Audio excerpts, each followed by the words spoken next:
Bonsoir à tous, welkom. Goedenavond iedereen. Welkom bij deze Pitch for Impact met focus op de tech shelter. Bonsoir à tout le monde et bienvenue à ce nouveau Pitch for Impact où on mettra donc l'accent sur le tech shelter. Désolée pour les 2-3 minutes de retard, mais je remarque qu'il y a encore du monde qui peut arriver. Deze avond zal in 2 talen gebeuren. De pitches zullen grotendeels in het Frans zijn. De Q&A zullen in de 2 talen zijn. Donc, comme je disais, cette soirée ici se déroule en 2 langues. Les pitchs seront majoritairement en français. Le Q&A se fait dans la langue de votre choix. N'hésitez pas. Ik zal hier een minuutje nemen om ons platform hier voor te stellen voor dezen die het nog niet kennen. Livestorm is dus een vrij gemakkelijke tool. Jullie kunnen van onder toegang hebben tot 2 verschillende tabbladen. Een tabblad met een chat waar jullie kunnen spreken en zeggen wat jullie maar willen. En een tabblad vragen. Als jullie vragen hebben, stel ze alsjeblieft en gerust in de vragentabblad. De personen die het wensen kunnen ook stemmen voor een bepaalde vraag als ze het interessant vinden. En ik zal even voorkeur geven aan de vragen ook die de meeste stemmen hebben, natuurlijk. Donc, je vous introduis un instant la plateforme Livestorm pour ceux qui ne la connaîtraient pas encore. Vous avez en dessous, à gauche ou à droite, 2 onglets qui vous sont accessibles. Vous avez l'onglet chat où vous pouvez simplement discuter. Vous pouvez nous signaler un problème également si jamais vous auriez un souci à l'oral ou de visualisation. Et alors, vous avez un onglet questions où vous pouvez poser vos questions. Donc, si vous avez des questions concernant le pitch ou un autre sujet, posez-les à cet endroit-là, pas dans l'onglet chat. La particularité, c'est que vous pouvez voter pour les questions qui sont intéressantes selon vous et je prendrai en priorité les questions qui ont le plus de votes. Donc voilà. Comment est-ce que la soirée va se dérouler ici? On a 3 personnes qui vont pitcher, 3 entrepreneurs. Elles vont pitcher l'une à la suite de l'autre. C'est un exercice qui se déroule en 8 à 10 minutes en fonction de la personne. À chaque fois, après le pitch, je prendrai pendant un bon 5 minutes le temps de parcourir vos questions et d'y répondre avec l'entrepreneur. D'où l'intérêt de poser toutes vos questions, évidemment. C'est le but de cet exercice. Il y aura donc 3 pitchs avec 3 séries de questions à chaque fois entre les pitchs. Et ensuite, on prendra le temps pendant une dizaine de 10-15 minutes en fonction de vos questions et de votre intérêt pour vraiment mettre l'accent sur le tax shelter, pour prendre le temps de détailler cette mesure, voir si vous avez des questions par rapport à cette mesure fiscale dont on parle beaucoup sur l'ITA, mais qui n'est peut-être pas encore tout à fait connue pour vous. Even wat het verloop van deze avond betreft. We hebben deze avond 3 pitchers, alle 3 momenteel in fondsverwerving op Lita. De 3 ondernemers zullen pitchen gedurende 8 à 10 minuten en telkens na hun pitch zullen ze uw vragen beantwoorden. Dus als u vragen hebt, alsjeblieft stel ze in de vragentabblad. Dat is zeker de bedoeling van deze avond. En na de 3 pitchen en de 3 vragensessies zal ik speciaal de nadruk leggen en de tijd nemen voor de tax shelter. We zullen deze stimulans samen bekijken en al uw overblijvende vragen ook doorlopen beantwoorden. Alors, je pense que j'ai plus ou moins tout dit concernant le déroulé de cette soirée et l'utilisation de la plateforme. Nous avons déjà une trentaine de personnes avec nous. Il y a certainement encore des personnes qui vont nous rejoindre en route. Je vais d'ores et déjà du coup inviter Didier à venir me rejoindre. Didier Malingros qui va nous présenter EDLS qui est actuellement en levée de fonds. Bonsoir Didier. Bonsoir. Voilà. Merci de te joindre à nous et de prendre la scène. Alors le petit œuf que vous avez vu apparaître est un timer, pour que Didier garde le fil de son pitch. Pour rappel, EDLS est donc ou École de la Seine est une entreprise qui est actuellement en levée de fonds en capital sur la plateforme, et sa levée de fonds durera jusqu'à la fin de l'année. C'est la même chose pour les 2 autres entreprises. Didier, c'est à toi, et merci déjà pour ton temps. Voilà, bonsoir. Voor de Nederlandstalige mensen die aanwezig zijn, ik zal proberen, ik zal de presentatie in het Frans doen, maar zal ik ook graag uw antwoorden in het Nederlands proberen te antwoorden na de presentatie. Dus l'école de la scène ou EDLS, donc on a réinventé notre vision au début de l'année avec cette catchphrase, un espace de liberté où la magie se crée.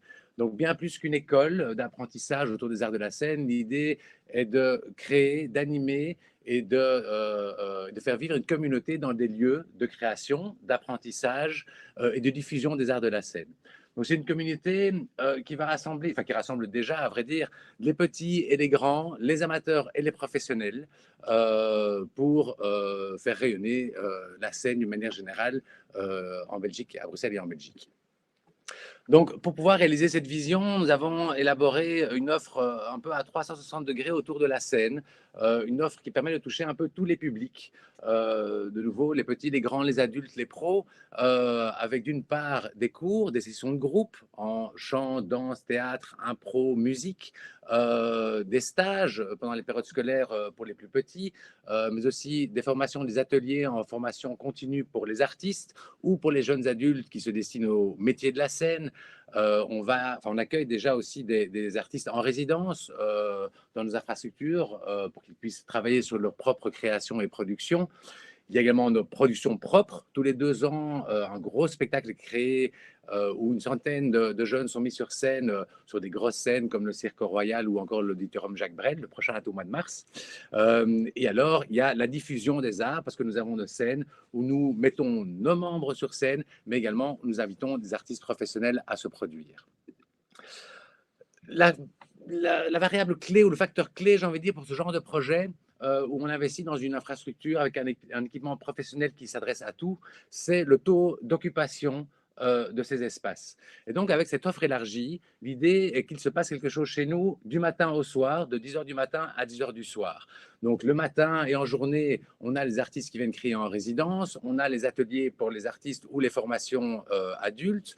Après, les horaires d'école, on accueille les jeunes. Le mercredi après-midi, et de 5 à 20 heures, les jeunes et les ados. Et alors, le soir, on continue avec les formations et les ateliers pour pour les pros et les amateurs.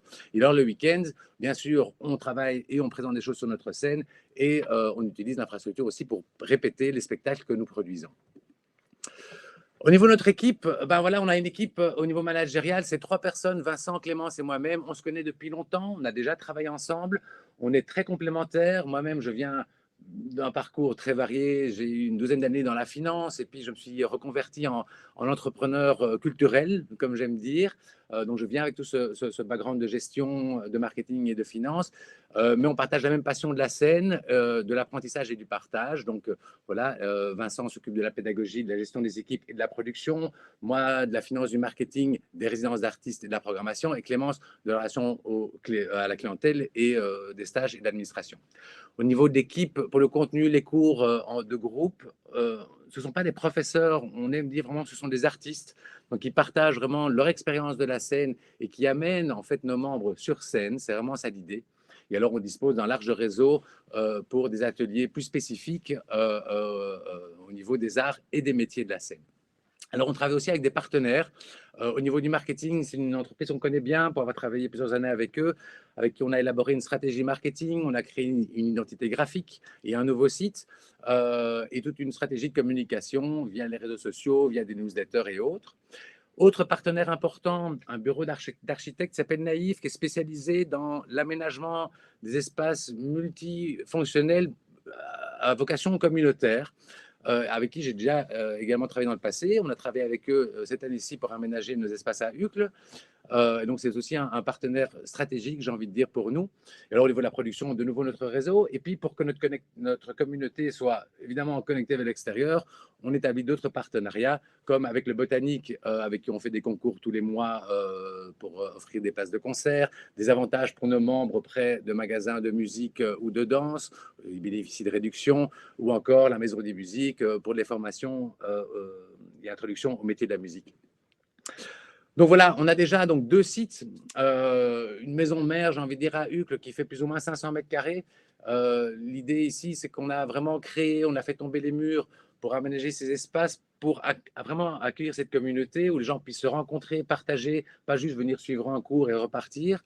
On a une scène, des studios qui sont équipés de manière professionnelle, mais qui sont vraiment accessibles autant aux professionnels qu'aux amateurs. Et à la Hulpe, c'est un espace un peu plus petit. Là, on doit encore un petit peu investir, et c'est un peu l'idée de cette levée de fonds aussi, pour pouvoir retrouver les mêmes fonctionnalités, les mêmes codes, et que les gens, les uns et les autres, puissent se retrouver dans un endroit comme un autre. Au niveau des emplacements, on a un accès facile en transport en commun, en parking, et donc on est assez bien placé. Alors voilà, j'ai mis quelques photos ici qui vous donnent une idée de l'environnement graphique avec notre brochure, mais aussi de l'espace là en haut à gauche qu'on a créé à Uccle pour pouvoir accueillir des événements. On fait déjà des jam sessions et des concerts. Ce que donnent les productions sur scène, sur les grosses scènes. Et vous voyez qu'on a des studios qui sont vraiment équipés acoustiquement au niveau du matériel pour la danse, pour le théâtre et la musique de manière assez professionnelle. Quelques chiffres. Donc, alors, ce qui est important à savoir pour vous, c'est qu'effectivement, on ne part pas vraiment de zéro. Il y avait en fait ce projet avant qui était une école vraiment pour les enfants, chant danse théâtre, que Vincent gérait. Moi, je suis venu avec mon background et ma communauté musicale. Et donc, en fait, il se fait qu'on a effectivement un business plan assez ambitieux. Mais au jour d'aujourd'hui, on est déjà à 450 membres effectifs, donc qui viennent hebdomadairement chez nous. Ce qui fait que notre chiffre d'affaires, enfin notre business plan pour la première année est déjà à 3/4 réalisé, ou en tout cas assuré. La croissance va se baser sur la consolidation de la communauté, l'offre adulte et professionnelle, et alors sur les stages où il y a une belle opportunité à saisir avec le nouveau système de vacances en Belgique francophone, en tout cas, où on a 2 semaines de vacances maintenant, toutes les 8 semaines. Donc il y a beaucoup de demandes à ce niveau-là. Au niveau de la rentabilité, donc, encore une fois, là, le facteur clé, c'est l'optimisation du taux d'occupation. Donc, au fur et à mesure qu'on augmente le nombre d'inscrits, nombre de membres, eh ben, on va pouvoir réaliser des économies d'échelle. Alors, c'est vrai que la première année, pour les besoins de la cause et par passion, le management fait aussi un effort particulier la première année. Voilà, alors je reviens sur cette levée de fonds. Effectivement, c'est une levée de fonds qu'on a commencé il y a déjà quelques mois. On a déjà levé 66 000 euros sous forme d'emprunt auprès de Crédal, qui soutient aussi des projets à impact socioculturel. Un investisseur privé a investi 80 000 euros sous forme d'obligations convertibles avec des taux un peu plus préférentiels. Et donc, l'idée est de consolider notre structure bilantaire avec du capital. Et c'est pour ça que je m'adresse à vous aujourd'hui. Afin de réaliser notre plan. Au niveau de l'usage de ces fonds, c'est principalement l'aménagement et l'équipement de ces espaces avec le matériel, faire tomber les murs pour aménager des espaces agréables pour accueillir la communauté et oui, et joindre un peu les deux bouts la première année pour qu'on puisse réaliser ce plan-là. Donc voilà, j'ai essayé d'être concis. Si vous avez des questions, je suis à vous.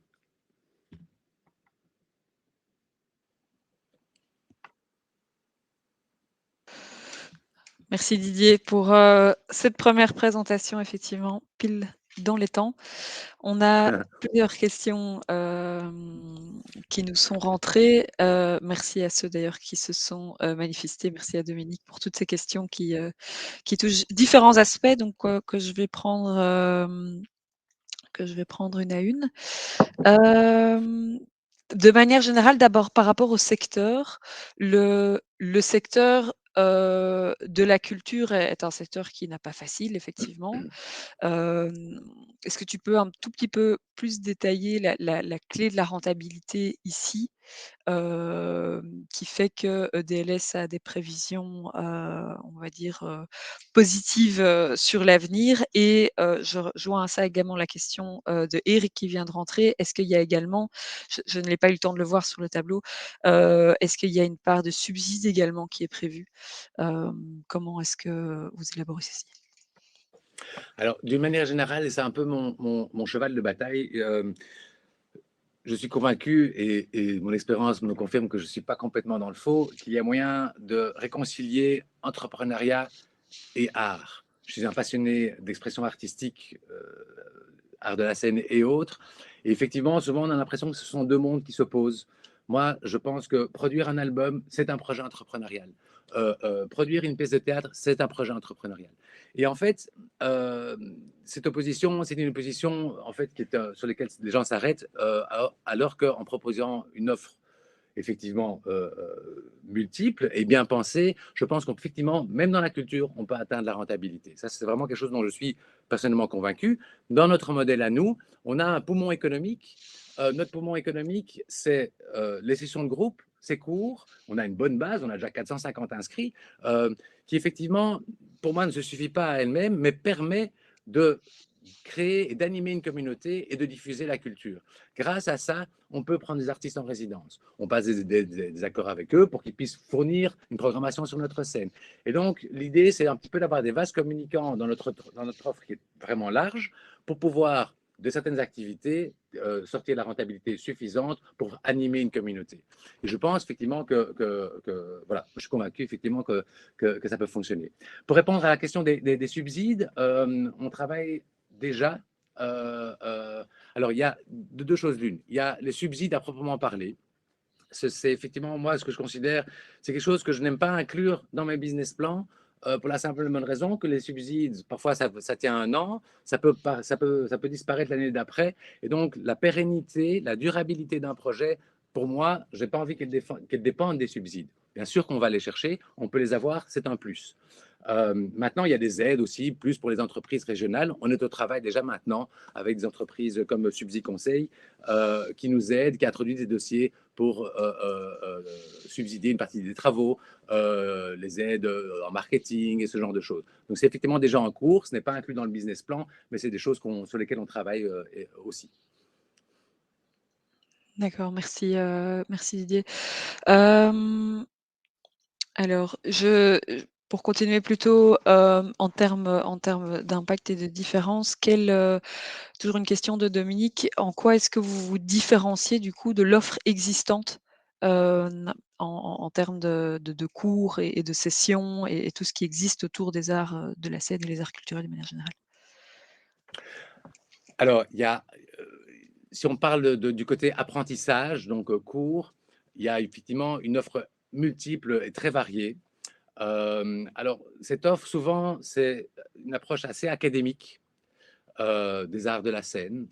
La plupart enfin, moi-même, j'étais à l'académie quand j'étais petit. Puis souvent, beaucoup abandonnent, manque de motivation parce qu'on ne prend pas les choses, à mon avis, par le plaisir et par la motivation. Notre spécificité, c'est d'une part la multiplicité. La multiplicité, c'est-à-dire qu'on couvre chant, danse, théâtre, impro, musique, c'est-à-dire tous les arts de la scène. On crée vraiment un fame, si vous vous souvenez de la série ou du film des années 70-80, ben, c'est vraiment quelque chose comme ça qu'on crée. Et de plus, il y a cet aspect communautaire où on développe un sentiment d'appartenance à quelque chose. Quand un enfant vient suivre un cours, il va pouvoir croiser un artiste professionnel qui a terminé de travailler. Donc l'expérience que les gens vont vivre chez nous, c'est bien plus que venir suivre un cours et rentrer chez soi, c'est participer à un univers, à une communauté où vraiment les petits, les grands se rencontrent, les amateurs et les pros se croisent et partagent et échangent. Donc on a vraiment un positionnement englobant des arts de la scène et surtout cette approche communautaire qui est ponctuée d'événements, de propositions pour les petits le dimanche, en soirée pour les grands, où on est bien plus, on diffuse, on a une scène, on est aussi un lieu de spectacle et de création, donc bien plus qu'une école. Oui, et pour continuer là-dessus, dans le dossier investissement et dans le tableau des investissements et de financement Oui, qui est recherché, il y a une partie aussi qui va vers le budget marketing, oui. qui est un aspect important, de la stratégie des DLS. Est-ce que tu peux aller assez rapidement, un petit peu plus en détail sur, cette stratégie, sur en quoi ça consiste et quelle est en quoi ici ça vous permettra de vous différencier? Oui, alors effectivement, donc au niveau de la stratégie marketing, outre l'identité visuelle et l'image de marque, j'ai envie de dire, sur laquelle on a travaillé, on a différents canaux de communication, différentes cibles aussi. C'est ça, vraiment, c'est une espèce de matrice sur laquelle on travaille entre des communications ciblées pour notre communauté active, les gens qui sont inscrits, une communication plus large pour le grand public, j'ai envie de dire, ou pour aller chercher de nouveaux clients, mais aussi pour le public qu'on va amener lorsqu'il se passe des choses chez nous. Donc on travaille, on a une newsletter qui part tous les mois avec une actualité qui est très générale. On a des communications sur les actualités qui concernent directement les inscrits, représentation le plus souvent possible. Le but, c'est que tout le monde aille sur scène. On a évidemment une gestion via notre partenaire de Good Ideas Company sur les réseaux sociaux avec des campagnes ciblées et sponsorisées.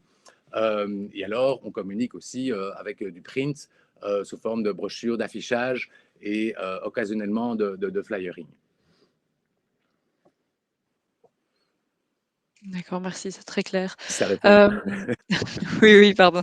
Je voudrais m'arrêter à une question qui nous touche tous, je pense, elle est actuelle, évidemment. Dans une situation de voilà, quand même de crise économique et de coût de la vie qui augmente partout, de quelle manière ou est-ce que vous voyez, vous ressentez que ça touche votre public également? Comment est-ce que vous vivez, cette crise? Comment est-ce que cela vous affecte ou est-ce que ça vous affectera, dans les prochains mois, prochaines semaines? Quelle est votre analyse et votre bilan ici sur ce début d'année après le lancement des activités?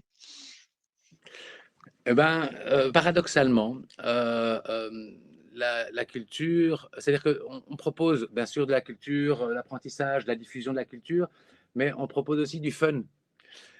Et dans un climat assez morose aujourd'hui, on voit ça surtout chez les adultes. Les enfants, bien sûr, bon, ils s'occupent, ils apprennent, ils sont dans l'apprentissage. Les adultes viennent chez nous maintenant avec beaucoup d'engouement parce qu'on peut s'inscrire maintenant toute l'année. Euh, Justement pour un peu casser cette morosité. Il y a encore un baromètre là, de dépression qui est sorti en Belgique. Enfin, effectivement, les gens vont pas bien. Le climat belge et mondial est difficile. Et justement, on propose, nous, de créer du lien. Et on voit que les gens, ils ont envie de venir se faire du bien. Et que ce soit en participant à des sessions de groupe, en apprenant les arts de la scène, ou simplement en venant prendre du plaisir et créer du lien socialement, j'ai envie de dire, eh ben, en fait, notre demande, elle est là. Enfin, là, on a ouvert la semaine dernière les inscriptions pour janvier, et ça rentre, et ça rentre. Donc, manifestement, je crois que paradoxalement, oui, on pourrait croire que le fun et la culture, c'est, hein, comme disaient certains, non essentiel à une certaine époque, si je peux me permettre de faire de l'humour. Eh ben, en fait, il semblerait que les gens trouvent ça assez essentiel, et du coup, la demande chez nous, curieusement, eh ben, elle est présente, et on essaie d'y répondre, évidemment. Oui, merci de nous rappeler effectivement ces temps d'essentialité, de non-essentialité. Hem je vais terminer ici cette session de Q&A par une question, purement financière qui intéresse tous les investisseurs ici, qui est plutôt le return qui peut être, attendu, de ce type d'investissement. Est-ce que tu peux éclairer les possibilités tant pendant la durée, hormis l'aspect tax shelter, pendant la durée, éventuellement la sortie potentielle, pour les Oui. investisseurs? Alors, ce que vous ignorez sans doute, effectivement, on a pas mal discuté avec, enfin, on a différentes possibilités d'exit pour vous. On a pas mal discuté l'été dernier avec un holding français qui finalement n'a pas investi parce qu'il voulait être majoritaire. On n'était pas prêt à céder une majorité, mais avec qui on entretient des liens. Ce sont des gens qui rachètent des écoles ou des communautés, enfin, surtout en France pour l'instant. Ils ont 4-5 grandes écoles professionnelles en France. Ils regardent maintenant la Belgique, le Royaume-Uni et le Canada. Et on sait que clairement, pour nous une belle possibilité d'exit pour les investisseurs maintenant qui se présenteraient. Donc à moyen terme, bien sûr, il y a les délais prescrits par le tax shelter, donc de 4 ans. Ça, c'est une possibilité. Et puis, effectivement, si on arrive à réaliser ce business plan, je pense que tout est imaginable, que ce soit, si on veut, parce qu'à long terme, j'ai envie de dire, notre stratégie pourrait clairement être, en confirmant notre proof of concept, de répliquer ce modèle. On a 2 emplacements, on pourra en faire en Flandre, on pourra en faire ailleurs, et donc repasser par un processus de levée de fonds pour investir dans la croissance. Et là, effectivement, il pourrait y avoir des investisseurs qui alors pourraient prendre le relais par rapport à ceux qui montent maintenant. Je pense que c'est les 2 grandes possibilités, avec bien sûr d'autres possibilités qui seraient le rachat d'actions propres, si effectivement on capitalise beaucoup de bénéfices, j'ai envie de dire, et qu'on veut structurer une exit autrement, j'ai envie de dire, pour les investisseurs de l'ITA. Merci Didier, c'est très clair. Je vous en Je prie. vais donc te sortir de scène et si tu peux juste jeter encore un coup d'œil, aux questions qui resteraient, même si on Je a fais déjà ça. abordé une bonne partie. Merci. Merci pour votre attention. Voilà. C'était donc la première entreprise, EDLS, que vous trouverez sur l'ITA, en levée de fonds jusqu'à la fin de l'année. Et si vous avez encore des questions, n'hésitez pas à les mettre dans l'onglet questions. On enchaîne directement avec la houblonnière de la Chistrée, avec Gilles qui vient de nous rejoindre. Bonsoir Gilles. Bonsoir. On t'entend bien, c'est déjà une bonne nouvelle. Sans plus tarder, je vais te laisser la parole dès qu'on a enclenché le timer qu'on voit devant nous. Et dès que la présentation s'affiche également, la voilà. Merci déjà pour ta présentation, Gilles, c'est à toi. Merci. Bonsoir à tous. Merci pour votre présence sur thématique de présenter le projet. Alors, j'ai commencé dès que la présentation a chargé, ce qui n'est pas encore le cas. Avant de commencer de parler de la houblonneur en tant que tel, je vais vous faire un petit mot d'introduction sur le houblon en Belgique et pourquoi est-ce que nous, en tant que coopérative, on s'intéresse à la production de houblon en Belgique. Et je ne sais pas si vous voyez la présentation. Moi, je la vois bien en tout cas, donc Okay. tu peux y aller. Moi, je ne la vois pas, mais donc on va faire ça à l'aveugle. Par contre, je peux passer les slides si toi tu les as devant toi. Nous, on peut passer les slides éventuellement. C'est juste un peu à toi de me dire. Mais Okay, effectivement, ici, il y a le slide, le houblon en Belgique. Ok, mais donc je ne vois pas, mais je vais faire ça Mais tu de le connais. tête. Alors, donc voilà, rapidement, le houblon en Belgique, en fait, c'est une culture qui historiquement était très bien implantée. Donc on parle de 4000 hectares dans les années 1800. Et en fait, ce qu'on s'est rendu compte, c'est que cette production historique de houblon s'est étiolée au cours des ans, jusqu'à arriver à un niveau minimum record, qui est le niveau actuel, et dans lequel on a en fait plus ou moins 200 hectares implantés dans toute la Belgique, et la grande majorité d'ailleurs est implantée en Flandre, du côté de Poperinge. Mais ce qu'on remarque aussi, c'est qu'en fait, de plus en plus, il y a énormément de microbrasseries qui sont lancées ces dernières années, et que la plupart de ces microbrasseries sont vraiment demandeuses de houblon produit localement. Et la surface actuelle de production de houblon en Belgique ne permet pas de répondre à cette demande, puisque aujourd'hui, la Belgique importe presque 90% du houblon qu'elle consomme, donc ça représente près de 3000 tonnes de houblon. Alors la question que nous, on s'est posée, c'est pourquoi est-ce que cette production de houblon ne remonte pas maintenant qu'il y a un engouement.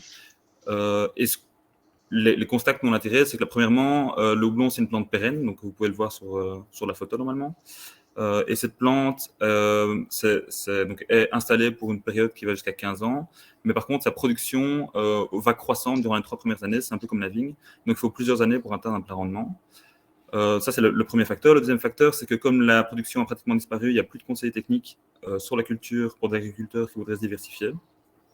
Et en plus, c'est une culture qui est spécifique. Et donc, il faut un matériel spécifique pour cette culture qui demande des investissements qui sont spécifiques que les agriculteurs actuellement ne font pas non plus. Mais nous, ce qu'on a remarqué, c'est que voilà, il y avait quand même cette demande. Et donc, il y a 3 ans, avec 5 amis, on s'est dit, on va lancer une petite micro-houblonnière qui sera principalement principalement là pour notre activité entre guillemets entre copains.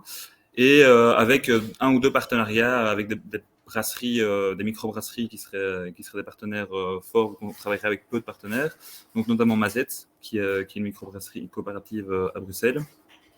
Et puis sur base de ce projet, en fait, on s'est rendu compte qu'il y avait vraiment une grosse possibilité d'expansion de la houblonnière qu'on a mis en place. Donc on s'est dit que ça valait la peine d'investir un peu de temps et d'énergie pour transformer ce projet amateur en projet professionnel. Et donc c'est dans ce cadre-là en fait qu'on a fait, qu'on travaille ici avec l'ITA pour la levée de fonds pour passer de l'échelle jardin à l'échelle exploitation agricole. Alors rapidement, la coopérative a plusieurs objectifs. Alors, au niveau des objectifs que nous avons pour le moment, il y a deux grands pôles. Il y a une unité opérationnelle dans laquelle, en fait, on va avoir deux activités. La première, c'est la production de houblon, donc produire du houblon pour des brasseries. Et la deuxième, c'est plus travailler sur un itinéraire technique.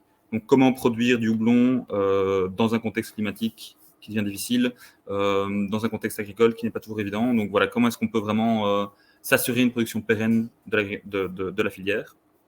Et le deuxième volet sur lequel on travaille, c'est réimplanter la filière en Wallonie, parce que produire notre houblon, c'est bien, mais quand bien même on mettrait 10 hectares de houblon, on serait encore loin de vraiment relocaliser la filière. Donc, on aimerait bien mettre à profit notre expérience et nos compétences pour développer un service de consultance qui permettrait d'aider à la conception et à l'accompagnement des cultures, et aussi pour mettre en place un service de comptoir. Et donc, les deux services travailleraient ensemble dans l'idée d'accompagner des agriculteurs qui seraient intéressés par se diversifier dans le houblon, puis de racheter leur production pour visibiliser la filière et pour financer l'activité de consultance et d'accompagnement de ces cultures. Alors, nos objectifs de développement. Alors, à court terme, donc, il y a une parcelle qui est en cours d'installation, qui est une parcelle de 1,5 hectare, qui est située à Buzet, du côté de Floref. Alors, les investissements pour cette parcelle on peut voir d'ailleurs la parcelle sur les photos normalement. Les investissements pour cette parcelle sont de plus ou moins 150 000 euros. Donc, on compte en fait 50 000 euros qui est vraiment l'installation de la structure sur laquelle va pousser le houblon. Donc, les poteaux et le câblage sur lequel on va pouvoir tutorer le houblon. Ça s'élève à plus ou moins 50 000 euros hectare, plus 100 000 euros de matériel qui, eux, vont être du matériel de récolte. Donc, on installe dans un premier temps cette parcelle, c'est en cours d'installation pour le moment sur Buzet. Et l'idée, en fait, c'est d'agrandir cette production. Donc, on va mettre 3 000 plants pour le moment, et ce serait d'agrandir à 6 000 plants, donc de mettre 2 à 3 hectares supplémentaires en 2024 ou en 2025. Parce que le matériel qu'on achète, c'est plus facile de l'amortir sur des grandes surfaces, et donc ça permet une meilleure viabilité de la coopérative. Par contre, pour réinvestir ces 2 hectares supplémentaires, on a besoin de nouveau de la structure qui permet le tutorage du houblon. Et donc là, de nouveau, on a besoin d'un réinvestissement de 100 000 euros. Et puis, en dernier lieu, donc, il y a cette activité de conseiller technique et de comptoir qu'on est en train de développer également pour le moment.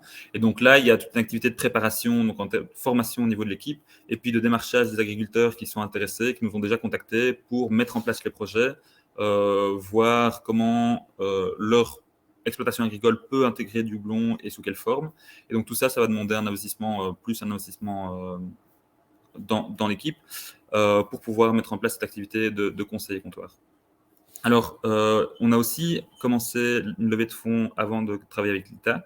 Donc actuellement, on a plus ou moins levé 75 000 euros qui nous ont permis de faire les investissements nécessaires pour le début de l'installation sur Buzet.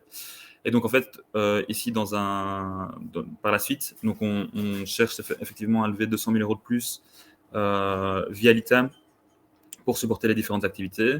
Et on va demander également un soutien à Walter, qui interviendra un peu plus tard dans notre développement. Et on se garde cette possibilité d'investissement via Walter parce que ça nous permettra éventuellement d'ajuster le montant dont on a besoin en termes de capitaux pour développer les projets, parce qu'il y a certains projets qui sont encore un peu dans les tiroirs et on va décider par après si ça vaut la peine de les sortir ou pas. Et voilà, et en termes de chiffres, comme il faut 3 ans pour que la culture se développe, le premier bénéfice arrive à l'horizon 2026, donc c'est un investissement qui est assez long terme, et on part du principe que la perte fiscale reportée serait épongée en 2030. Donc voilà, c'est quand même un investissement qui est plus long terme que certaines autres activités, et c'est principalement dû au fait que le houblon met plusieurs années pour se développer. C'est vraiment similaire à la vigne pour cet aspect-là. Alors, en termes d'impact attendu, le grand intérêt du houblon, en fait, c'est que c'est une culture qui a une plus-value à l'hectare qui est beaucoup plus élevée que de la grande culture.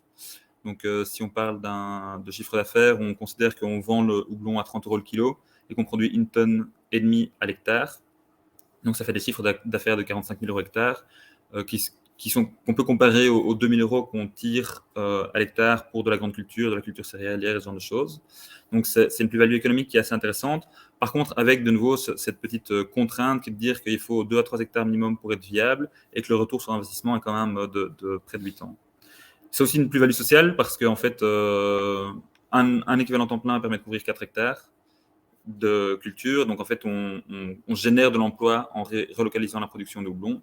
Et en plus, c'est des emplois qui sont installés pour minimum 15 ans. Donc, c'est une relocalisation qui est quand même sur du long terme, plus toutes les activités connexes de pépiniériste, de conseil-culture, de transformation, de distribution qui ont disparu.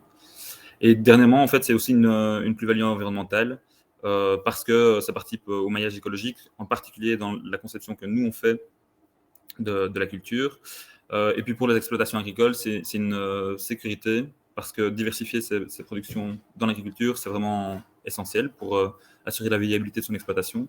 Donc tout ça, c'est vraiment dans une logique de se dire qu'on va essayer de participer ou contribuer à remettre en place un système agroalimentaire qui soit durable et aussi productif. Un petit mot rapidement sur l'équipe parce que je suis en train de... Alors, dans l'équipe actuellement, il y a un conseil d'administration qui est composé de 4 personnes. Donc, il y a Brieux et moi qui sommes les 2 agronomes du conseil d'administration et qui sommes 2 des fondateurs qui gèrent vraiment la gestion quotidienne de la coopérative en champ, le développement en pratique au quotidien. Il y a Clémentine qui nous a rejoint il y a quelques mois qui nous aide vraiment pour l'aspect administratif et comptabilité. Donc, qui est là pour donner un gros coup de main sur toute une série de questions pour lesquelles on n'a pas spécialement les réponses avec une casquette d'agronome. Et puis, on a intégré aussi Denis il y a également quelques mois. Et Denis, en fait, il est directeur général d'une boîte de taille respectable. Et lui, on l'a vraiment intégré pour confronter notre vision de jeune entrepreneur à sa vision à lui de comment entreprendre et quelles sont les décisions stratégiques et ce genre de choses. Et puis, on a les 3 autres fondateurs qui sont restés dans ce qu'on appelle le comité de coordination et qui, eux, sont vraiment là pour faire le lien entre tous les coopérateurs et le conseil d'administration. Voilà. Merci pour votre attention. Je suppose qu'il y a des questions que je n'ai pas encore vues. Je vais tâcher de répondre. Merci Gilles. Merci, je vais enlever la présentation. Un petit mot juste pour les personnes présentes. Si jamais vous n'avez pas su voir la présentation, n'hésitez pas à nous le dire dans le chat. On peut éventuellement la renvoyer si Gilles est d'accord. Oui. Personnellement, je la voyais et certaines personnes avec qui je discute aussi. Donc, n'hésitez pas à nous faire signe. Voor de personen die nu aan het kijken zijn, als jullie de presentatie niet hebben gezien, ik zag het wel. Laat het ons zeker weten, ofwel via de chat ofwel per mail. En we zullen het ook opsturen dan als jullie daarvoor interesse hebben natuurlijk. Alors, il y a plusieurs questions qui sont rentrées. Tout d'abord, je vais simplement clarifier une chose. Effectivement, tant sur le site de la houblonnière que sur certains documents, il est précisé qu'il y a 4 types de parts d'actions. Les parts Gilles, interromps-moi si je me trompe, mais les parts qui sont proposées ici sont les parts B. Oui. Il n'y a pas d'autre type de part qui est proposé dans le cadre de cet investissement. Non, vous voulez un petit mot sur le type de part ? Si tu veux dire en 2 mots en quoi consiste la part B, c'est une part assez classique, je pense. Oui, la part B, c'est assez classique. C'est voilà, tous les soutenants du projet. Les autres types de parts, c'est pour les brasseries et les houblonniers qui voudraient participer au développement du réseau dans un premier temps, et aussi pour les garants du projet. Donc voilà, c'est pour ça qu'on a fait différents types de parts, mais a priori ici, c'est principalement pour des personnes qui souhaitent investir et soutenir le projet. Oui. Alors, on a plusieurs questions qui sont rentrées. Vous êtes un projet tout jeune, ce qui est super excitant, mais qui du coup nécessite que tout soit mis en place. En termes de clientèle actuelle ou future, est-ce que tu peux un petit peu nous détailler ce que vous avez déjà, ce qui est éventuellement dans le pipe, les contacts que vous avez et comment est-ce que ça se profile de votre côté ? Donc alors, nous, dans un premier temps, on a une micro-parcelle qui produit quelques dizaines de kilos par an, donc c'est vraiment pas grand-chose par rapport à ce qu'on va sortir. Mais chaque année, donc pour le moment, on travaille avec deux partenaires, donc qui sont Malton et Mazette. On ne parvient pas à fournir tout le houblon dont ces deux brasseries ont besoin. Et chaque année, on a des contacts de plusieurs personnes, particuliers ou professionnels, qui cherchent à acheter du houblon. Et on est systématiquement obligé de les refuser parce que voilà, on ne parvient pas à suivre la demande. Donc, dans un premier temps, on va d'abord fournir l'entièreté du houblon dont les partenaires actuels ont besoin. Dans un deuxième temps, on va essayer de pouvoir répondre à tous ceux qui nous ont contactés. Et puis, dans un troisième temps, en fait, il y a une personne qui va probablement rejoindre l'équipe qui est brasseur, et son rôle sera de faire du démarchage auprès des brasseurs et avec son expérience à lui de brasseur, de discuter des recettes qui sont possibles et de comment on peut substituer les houblons qui sont importés actuellement par du houblon qui est produit localement. Et c'est comme ça qu'on espère vraiment pouvoir rayonner en termes de production locale, quoi. Oui, et pour continuer sur les différents types d'activités, ça c'est pour la partie plutôt production, mais pour la partie comptoir, comment est-ce Mais que donc, vous mettez en place au niveau des agriculteurs alors? au niveau des agriculteurs, donc de nouveau, on a eu beaucoup de demandes. Et Donc tu on a fait pas chiffrerais mal ça de. comment? Pardon, je euh, termine ma question. En termes donc ici, de très concret, il y a une personne avec qui on a commencé à travailler qui compte remettre 2 à 3 hectares d'ici 2024. Donc on a déjà commencé à travailler avec cette personne. Donc c'est assez dans le pipe. Nous, on a comme objectif de remettre, de réinstaller 4 hectares par an à partir de 2024 pour être viable. Et donc ça représente en gros 1 ou 2 agriculteurs par an. Et avec les contacts qu'on a, en fait, on est assez confiant sur le fait que dans les 2 à 3 prochaines années, on devra, enfin, c'est principalement consolider les contacts qu'on a déjà eus et commencer à mettre des projets qui étaient sur papier en pratique. Et puis par la suite, en fait, ce qu'on espère, c'est que la visibilité de la L'aubonnière nous permettra de petit à petit, en fait, voilà, augmenter notre réseau et les agriculteurs qui sont potentiellement intéressés. Et on est déjà, en fait, dans des réseaux d'agriculteurs comme Greenotech notamment, voilà, qui touchent déjà beaucoup d'agriculteurs qui sont déjà dans des logiques de transition et d'agroécologie, de réflexion sur le futur de l'agriculture. Super, merci. Pour continuer sur ce qui est plutôt agricole, ici vous avez vraiment tout un volet d'amener un maximum de biodiversité, d'être dans une dynamique d'agriculture régénérative. Est-ce que tu peux nous en dire un mot sur ce qui est l'utilisation d'intrants, éventuellement de pesticides Ouais. à ce niveau-ci? Est-ce que c'est nécessaire de base et comment est-ce que vous utilisez ou n'utilisez pas ces matières? Donc, la nécessité, c'est une question de point de vue, ça dépend des rendements qu'on veut atteindre. Ici, nous, en fait, la logique, donc, ça va un peu dépendre. On est en discussion avec le CRA, notamment le Centre de recherche agronomique de Gembloux, pour vraiment avoir la parcelle qu'on est en train d'installer, d'en faire une parcelle plus expérimentale, et donc d'avoir le soutien d'un institutionnel pour mettre en pratique différents types pratiques culturelles qui pourraient être appliquées dans le houblon, d'avoir le soutien d'un institutionnel pour toute la mise en place et la réflexion qui va autour.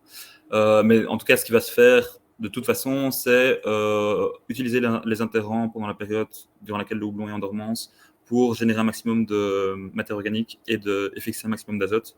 Donc ici, sur le terrain, on a installé un couvert qui va qui va fixer une certaine quantité d'azote qui nous permettra en fait de réduire la quantité d'intrants dont on va avoir besoin. On va partir sur une logique de bio,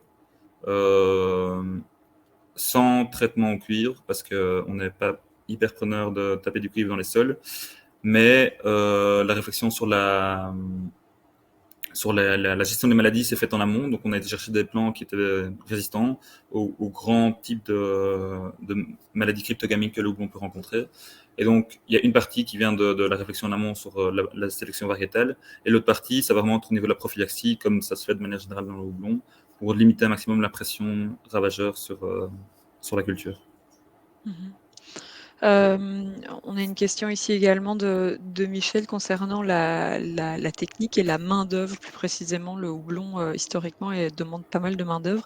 Comment est-ce que vous allez, fonctionner au sein de la coopérative, pour les périodes où il y a besoin de beaucoup de main-d'œuvre? Comment est-ce que vous vous organisez? Qu'est-ce que ça représente comme coût pour vous? Donc, en termes de main-d'œuvre, donc il y a 2 gros pics de main-d'œuvre qui sont le moment où il faut accrocher le houblon sur sa liane pour le tutorer et le moment de la récolte. Et globalement, en fait, dans ce cadre-là, il y a besoin. On peut fonctionner à 2 ou 3 personnes sur le champ, c'est juste que du coup, ça fait des semaines assez chargées, mais on peut fonctionner à 2 ou 3 personnes et c'est la logique dans laquelle on va probablement partir, c'est d'avoir une équipe, donc une personne fixe dans la houblonnière qui fera son travail d'agronome, conseiller technique tout au long de l'année, et puis pendant les pics de main-d'œuvre qui repassera entre guillemets comme ouvrier, et puis d'avoir en plus un employé pour de la gestion comme ouvrier agricole pendant les pics de main-d'œuvre. Et globalement, en fait, ce que la plupart des houblonniers font, c'est qu'ils engagent des saisonniers, quoi. D'accord, et donc vous comptez sur une équipe de saisonniers également et ou des bénévoles aussi au sein de votre coopérative? Les bénévoles, en fait, l'idée, c'est principalement de les faire venir pour la récolte de la micro-houblonnière, qui n'est pas mécanisée. Donc là, Oui. le volume horaire est significativement plus élevé, mais plus dans une optique de rencontre. Donc chaque année, on organise une récolte où on invite les coopérateurs et autres personnes intéressées par le projet. Et voilà, on organise une journée, une visite. C'est très bonne ambiance. Vous êtes cordialement invités pour l'année prochaine. Et voilà, donc le volet le volet bénévolat est principalement limité à la micro-houblonnière. Mais c'est vrai que pendant les gros rushs de main-d'œuvre, le fait de pouvoir avoir des coopérateurs qui peuvent venir donner un coup de main, c'est toujours bienvenu. D'accord.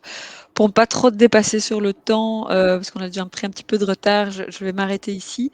Gilles, je t'invite simplement à regarder l'onglet questions, où il y a encore 2-3 questions qui n'ont pas été répondues, dont une qui vient de rentrer. Si tu peux, y répondre, par écrit. Merci beaucoup, et donc je rappelle pour ceux qui voudraient avoir la présentation, signalez-le nous, dans le chat éventuellement pour qu'on puisse vous l'envoyer si vous n'avez pas su l'avoir. Merci Gilles, et Merci à vous. bonne soirée à toi. Bonne soirée. Voilà, et on va terminer ce round de pitch avant de passer à une explication plus en détail sur le tax shelter par la ressource. Cédric va me rejoindre d'ici un instant sur scène. Alors, une petite particularité, mais qui est une très bonne nouvelle, la ressource a quasiment clôturé en fait sa levée de fonds. Il reste encore un tout petit peu de place, on va dire, pour des petits tickets qui seraient intéressés. Mais on voulait quand même profiter de l'occasion ici pour vous présenter ce projet qui avance depuis bientôt, enfin depuis 2 ans et demi maintenant, pour vous présenter ce qu'ils font et célébrer aussi ce succès de la levée de fonds. Cédric, je te laisse la parole et c'est à toi. Merci Madeleine. Alors, bonjour à tous, je suis là pour vous présenter La Ressource, qui est une droguerie durable et partagée bruxelloise. Je vais, avant ça, passer par un petit état des lieux sur la production de déchets de plastique, qui est l'un de nos principaux sujets d'attention. Donc on a en 2019, donc ce sont les données de l'OCDE, donc les plus concrètes qu'on a jusqu'à présent. On a créé dans le monde 365 millions de tonnes de déchets de plastique. Il y a 22 millions de tonnes de plastique qui ont été rejetées directement dans la nature, dont 6 millions dans les cours d'eau, les lacs et les océans, comme vous avez certainement pu voir depuis quelques années dans beaucoup de vidéos, d'images de la planète. Et 33 millions de tonnes de plastique ont été recyclées. Donc ça fait seulement 9% des déchets. Donc s'il faut s'attendre à ce que tous les plastiques soient recyclés, ça va sans doute prendre au moins un siècle. Et entre-temps, il y a peut-être des solutions à mettre en place. Dans cet état d'esprit, la ressource a été créée en 2020 avec plusieurs intentions en tête. La première, c'était de devenir un accélérateur de transition pour accompagner les clients notre clientèle vers des habitudes de consommation et éventuellement de transformation plus durables. La volonté, c'est de réduire les déchets autant que faire se peut, avec la mise en avant du vrac. Et puis on a aussi eu pour idée, dès le départ, de développer des circuits courts, de nous adresser à des artisans, à des fournisseurs qui sont les plus locaux possibles, et promouvoir une économie plus circulaire. Donc je prends un exemple, on revend un savon noir qui est fabriqué à Bruxelles avec le rebut d'une restauratrice qui fait de la friture avec de l'huile de tournesol de qualité. On en fait un savon noir qu'on revend dans notre magasin. Donc tout ça, c'est du local et c'est circulaire. Donc. Et aujourd'hui, on travaille de plus en plus sur notre pratique de la gouvernance partagée. On a d'ailleurs demain une élection sans candidat pour nommer une personne qui va représenter le personnel au conseil d'administration. Et donc, c'est pas seulement un projet à vocation, disons, écologique, mais c'est aussi un projet à vocation sociale. Voici notre motto: de jour en jour, nous choisissons d'avoir ensemble un impact positif sur l'eau, l'air et la nature qui est en nous. Bienvenue à la ressource. Alors la ressource, qu'est-ce que c'est concrètement? Donc, c'est une société qui a été créée par nos 3 fondateurs en 2020, Candice Anderlen, Asta Godot et Alexandre Pledo, qui sont partis de l'idée d'offrir sous un même toit des produits cosmétiques et ménagers locaux, naturels et zéro déchet, qui sont difficiles à trouver, qu'il était d'autant plus il y a presque 3 ans, au moment où on a lancé le projet. Notre équipe aujourd'hui, eh bien, c'est 3 gérantes de magasins, Sophie, Cléa et Félicité, qui est aussi notre responsable achat. On a Marie-Laure qui nous a rejoint récemment, qui est en charge de la communication et de l'événementiel pour la ressource. Et c'est un poste qui est extrêmement important, évidemment, pour une société comme la nôtre qui est à vocation écologique et sociale. Donc, on a beaucoup de messages à transmettre, à faire passer. Je suis Cédric Moulin, le directeur gérant de la société depuis le 1er juillet et également administrateur délégué depuis notre AGO du 14 juillet. Et Nasta Godot, donc toujours parmi nous, est administratrice avec moi au conseil d'administration. On a 2 autres administrateurs, une personne de l'ITA et une personne qui représente Brussoc, c'est-à-dire Invest Brussels, qui a investi dans le projet et qui est là en qualité d'observatrice. Donc la ressource est une droguerie durable bruxelloise. Notre idée, c'est de proposer tous les produits pour prendre soin de soi et de sa maison. Donc les produits de droguerie en vrac, des poudres techniques, des produits d'entretien liquide, des cosmétiques naturels belges et pour beaucoup, soit bruxellois, soit qui viennent vraiment du pourtour de Bruxelles, Autigny, Wavre, Gembloux, etc. De l'artisanat local et des idées cadeaux. Mais les idées cadeaux, c'est pas n'importe lesquelles, ce sont des idées qui inspirent et qui donnent envie de transitionner vers une consommation plus respectueuse de la nature et avec moins de déchets. Alors en chiffres, on a aujourd'hui 3 magasins. On en a un à Jette, un à Etterbeek et un à Uccle. Les 3 magasins sont soit hébergés directement par un magasin bio Barn, donc de Barn. C'est un concept maraîcher qui est présent à Bruxelles, pas seulement là où on est présent, mais on a décidé de faire route ensemble depuis 2020. Et quand on a décidé de déménager le magasin de Jourdan, qui était trop petit et pas assez visible, on l'a déménagé près du Barn de la place Saint-Pierre à Etterbeek. Donc c'est une collaboration qui est vraiment très intéressante parce que d'un côté, la solution sur la protection de la nature et des consommateurs, ça se fait avec les produits alimentaires. Mais jusqu'à aujourd'hui, il n'y a pas beaucoup de gens qui s'occupaient du non alimentaire, donc des produits cosmétiques et ménagers. Et dans les supermarchés et les hypermarchés, j'en connais un rayon parce que j'ai travaillé chez Carrefour pendant 5 ans. C'est de 20 à 30% des achats des consommateurs. Et aujourd'hui, on a donc cette solution vraiment synergique entre de Barn et la ressource.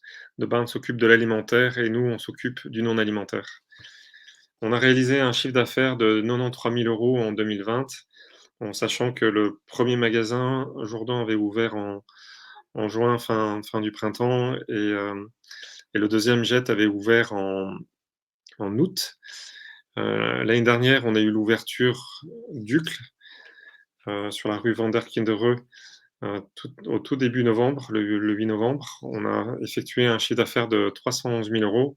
Et cette année, on est passé à un chiffre d'affaires projeté, évidemment, parce qu'il nous reste encore 2 semaines de chiffre d'affaires. On va atterrir à peu près 490 000 € en 2022.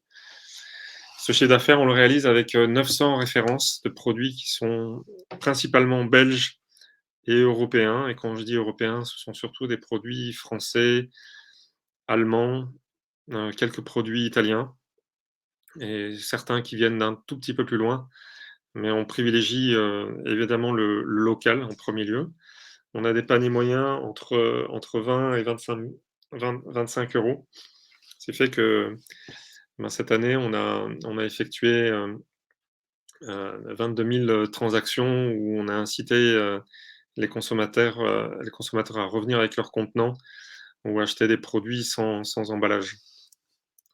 Ça nous fait à peu près aujourd'hui, dans notre système de fidélité, quasiment 8 000 clients actifs, et on a très, très peu de clients en fait qui préfèrent faire leurs courses sans compte, principalement des touristes. Donc on peut compter qu'on a touché environ 8 à 9 000 personnes. Et nos clients sont très réguliers. Pour la plupart, ce sont des clients qui sont partagés avec DeBarn, mais pas que. Et donc du coup, justement, on leur apporte des clients, notamment en décembre, qui est notre premier mois de l'année, et vice versa sur des mois où nous, on tournera un petit peu moins et eux fonctionnent un peu mieux.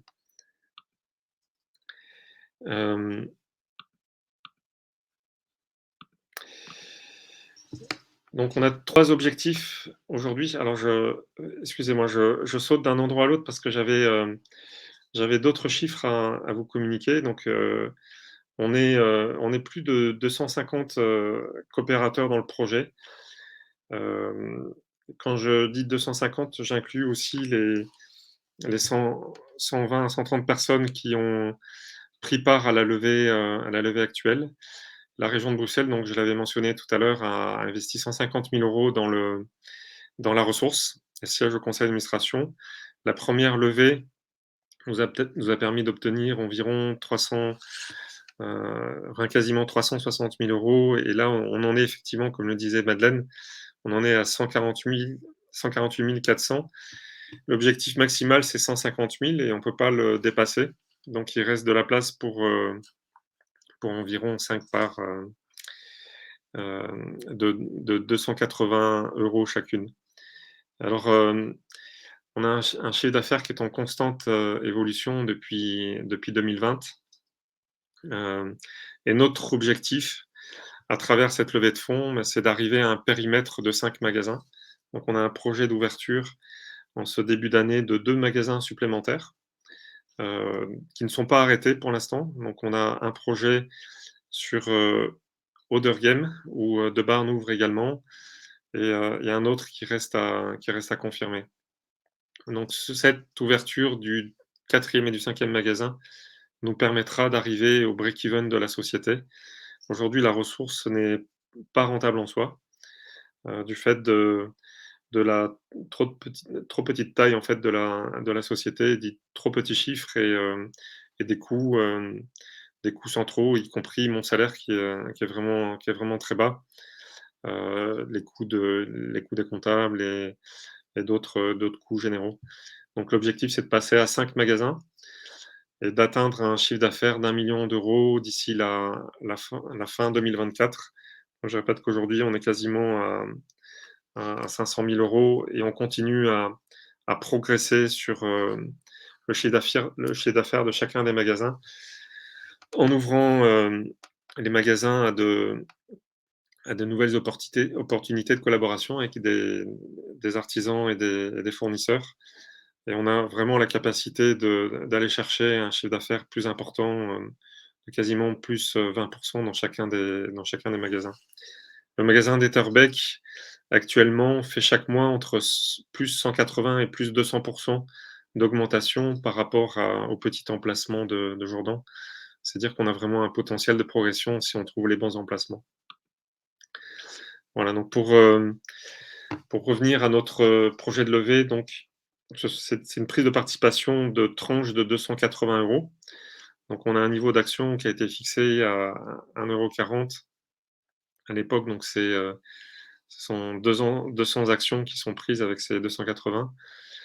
Le tax shelter, jusqu'à la fin de l'année, permet de récupérer 45%, à condition, effectivement, comme le disait un de mes prédécesseurs dans la présentation aujourd'hui, de rester 4 ans dans le capital de la coopérative. Donc ce sont des apports qui sont destinés à être là durablement, et ce n'est pas un investissement du type action en bourse où on achète et on revend. Il y a une possibilité de revendre ses parts. Je le dis parce que certains coopérateurs ou certains investisseurs ont posé la question.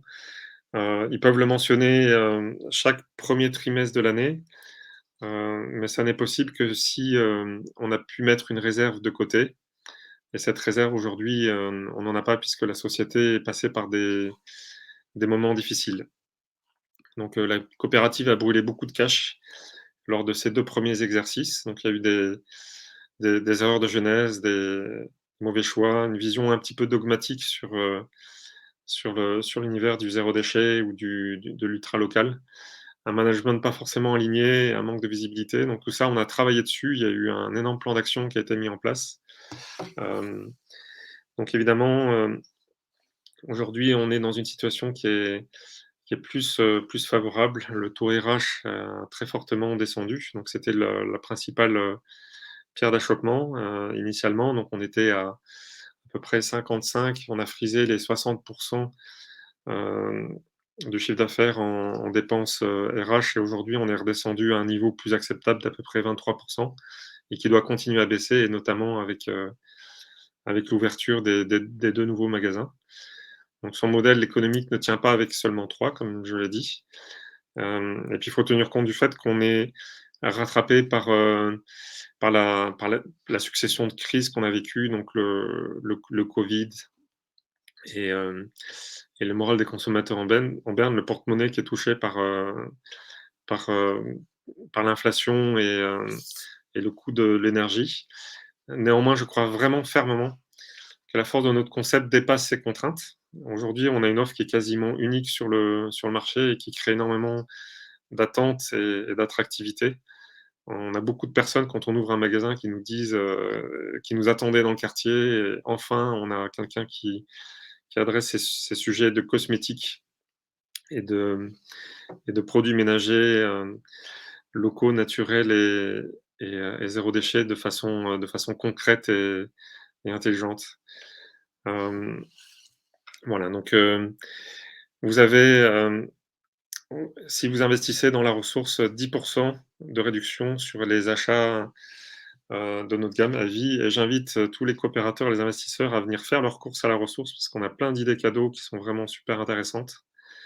Je vous invite à me contacter pour participer à notre comité de génie. C'est ce qu'on appelle un advisory board dans le jargon anglais. Donc on fait appel aux compétences et aux valeurs ajoutées de nos membres, de nos coopérateurs. Je vous invite à soutenir le zéro déchet en investissant dans la ressource. Voilà, je suis arrivé au bout de ma présentation, et voici ici notre QR code si vous souhaitez vous précipiter pour avoir les dernières tranches. Merci Cédric. Alors le temps a bien avancé, on a un petit peu dépassé ici. Je voudrais revenir un instant tout d'abord, sur une partie chiffrée. Tu parlais effectivement d'un break-even à l'horizon de 5 magasins. Horizon qui serait atteint pour 2024, si je ne me trompe pas. Est-ce que tu sais chiffrer cela en termes global, et deuxièmement, est-ce que vous chiffrez ça par magasin également? Et je sais que vous calculez aussi en termes de panier moyen, si tu peux nous faire un rapide update là-dessus, hem, si Alors, c'est possible pour toi comme ça de tête. le break-even, on le cible à fin 2023. Donc on pense que c'est possible avec les travaux qui ont été faits en 2022, parce qu'on a fait énormément d'efforts, donc un énorme plan d'économie, des renégociations avec les fournisseurs pour améliorer nos conditions. Donc les marges ont progressé négativement l'année dernière, et elles ont recommencé à progresser positivement cette année. On a un taux de marge qui est heureusement supérieur à ce qu'on trouve dans l'alimentaire et chez les supermarchés et les hypermarchés conventionnels. Donc la rentabilité par magasin aujourd'hui, elle, elle sera atteinte si on arrive à obtenir ces 20% d'augmentation de chiffre d'affaires dont j'ai parlé, en étant en bonne voie. On progresse, on est aujourd'hui, on n'a pas atteint les 20% qu'on souhaitait sur les derniers mois, mais on est plutôt à +10, +12%. Donc c'est en bonne voie. Et rappelle-moi la dernière question que tu me posais. Je simplement, je détaillais, enfin, je subdivisais en termes de enfin, de break-even global, et de voir si tu savais faire l'exercice également par Ouais. magasin. Et je sais que par magasin, le panier moyen aussi est quelque chose qui est important, et je pense d'ailleurs qu'il était en augmentation. Je voulais voir si tu avais un commentaire à faire là-dessus éventuellement. Panier moyen est en augmentation très forte depuis 1 an, parce qu'on était en dessous des 20 € l'année dernière en moyenne. Je pense que le panier moyen l'année dernière était à 19 €, et bien plus bas certains mois. Aujourd'hui, on est sur une moyenne de 22, quasiment 25, donc qui est déjà atteint sur le magasin d'Etterbeek. On n'est pas loin sur Uccle, et on l'aura atteint, je pense, on aura atteint les 25 € d'ici la fin décembre, mais ça, c'est aussi parce que les gens font de gros achats de cadeaux chez nous. Donc il faut aujourd'hui qu'on atteigne un chiffre d'affaires de minimum 250 à 260 000 € par magasin. Et donc il reste une marge de progression, parce qu'on est en dessous, on est quasiment 20% en dessous sur chacun des magasins. Donc c'est cette progression de chiffre d'affaires qui est importante. Le deuxième indicateur important, c'est le taux RH. Donc aujourd'hui, il a 23,6% du personnel. Il faut qu'il descende encore à peu près 17%. C'est le plafond tolérable en RH, en rentabilité de magasin. Il faut aussi tenir compte du fait que quand on ouvre un magasin dans le commerce, il ne faut pas s'attendre à une rentabilité immédiate. Normalement, on met toujours au moins 2 ans et demi à atteindre un retour sur investissement par rapport à l'argent qui est mis dans le projet. Et aujourd'hui, l'enseigne elle-même n'a que 2 ans et demi. Et c'est une enseigne qui ne reproduit pas un modèle existant, mais qui a un schéma très disruptif sur le marché, et qui crée son propre modèle économique. Donc il faut savoir rester un peu plus patient. Oui, très bien. Je terminerai ici par une question également qui nous est venue de Michel, par rapport à une augmentation éventuelle des prix. Premièrement, même chose que ce que j'ai demandé à Didier pour DLS. Quel est votre sentiment vis-à-vis ici de la hausse des coûts, et globalement l'impact sur les consommateurs? Et est-ce qu'une hausse des coûts est envisagée en magasin? Est-ce que vous l'avez déjà fait ou pas? Comment est-ce que ça se profile un petit peu pour vous sur cette période? Ouais, elle a déjà eu lieu, mais à un niveau vachement inférieur, en fait. Et j'utilise volontairement ce mot-là par rapport aux supermarchés, aux hypermarchés, puisqu'en Belgique, les prix ont augmenté en super et en hypermarché de quasiment 18,6% sur les produits de grande consommation. Donc c'est une augmentation énorme. Et nous, je pense qu'on n'a pas dépassé les 10%. Évidemment, ça dépend des produits puisqu'on est lié à nos prix d'achat. Donc certains fournisseurs ont augmenté plus que d'autres. On a résisté et tout le monde fait un effort. On n'est pas dans une posture aujourd'hui où on veut devenir une enseigne chère, mais c'est important de protéger les artisans avec qui on travaille, autant que nos consommateurs et nous-mêmes. Donc c'est un équilibre à trouver. Et ça se fait principalement sur les produits finis, donc qui prennent du temps à être préparés. On est plus épargné sur la majorité des poudres techniques, par exemple, ou sur des produits de base. D'accord. Merci, merci Cédric. Je vais revenir un instant ici sur les questions qui rentrent en termes de return et d'exit. Et j'avance du coup un tout petit peu sur la partie Tax Shelter qui va suivre également. Tout d'abord, lorsque vous investissez, que vous bénéficiez du Tax Shelter, il est important, enfin il est nécessaire de rester 4 ans au capital de l'entreprise. Si vous cédez vos parts avant ces 48 mois, qui sont 4 ans, vous faites face à une majoration d'impôts. Ça, c'est une première chose. Deuxièmement, comme Cédric vient de le dire, on est avec des entreprises qui ont des modèles qui leur sont propres, qui sont plus lents, mais qui sont plus résilients. Et donc, on est sur des horizons qui sont plus lents. C'est quelque chose que je répète à chaque fois que j'ai ce type de questions et que j'ai des investisseurs en ligne. On est effectivement sur des horizons qui sont un petit peu plus long terme. Et ensuite de ça, une dernière chose vis-à-vis de l'exit et de soit de dividendes ou autres intérêts qui pourraient en ressortir. Tout dépend évidemment toujours de la santé financière, des ratios de solvabilité de l'entreprise en question, qu'elle doit tout d'abord respecter avant de pouvoir distribuer quoi que ce soit et ou pouvoir faire face à des demandes de rachat. On peut en discuter plus longuement. Si les personnes ont des questions spécifiques là-dessus, elles peuvent prendre contact avec moi parce que c'est pas l'objet de la discussion maintenant, mais c'est important à garder en tête, évidemment. Outre ce qui est précisé dans les statuts, pardon, et dans les éventuels règlements d'ordre intérieur ou pacte d'actionnaires que je vous encourage du coup toujours tous à lire et à en prendre connaissance avant d'investir.